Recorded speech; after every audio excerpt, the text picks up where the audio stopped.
It's Our Story. Patrick Connally, Berkeley, California.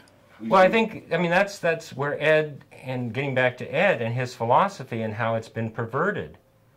You know, Ed never stayed a director of anything. He always moved on to something else as a role model. You know, how amazing would it have been if some of these, I mean, it goes back to the founding of independent living centers where there was this assumption just because you were disabled, you'll get it. And I think that's been shown to be a big fallacy. Just because you're disabled doesn't mean you get independent living or even want that. I mean, we've all seen the Tiny Tims who really like being very, very special because they get all this attention for just showing up and blabbering something, and then everybody goes, ooh. And then the rest of us that are ambitious and want to get going are stuck with this person being a spokesperson. You know, independent living centers have done what in marketing would be called brand identification, right?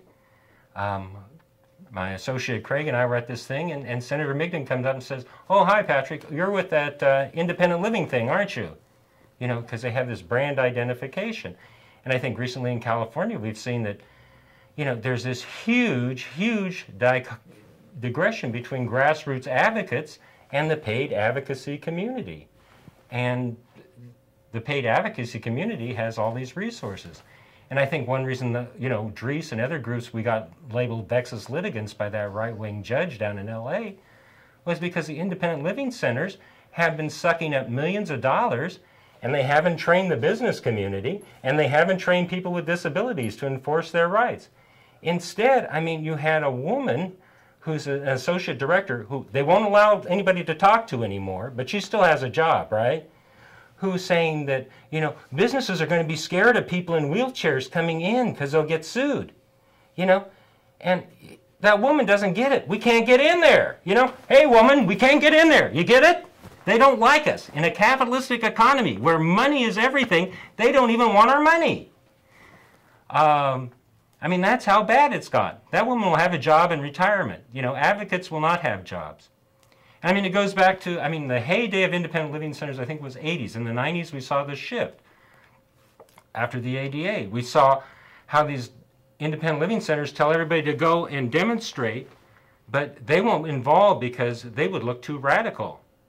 And then when the jobs and other things came up for directors or assistant directors, you know, the leaders of the movement that did the demonstrating and put their lives and careers on the line were told they're too radical for jobs in the advocacy industry.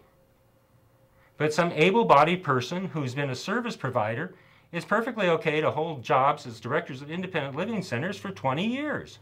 I mean, it's how we lost it.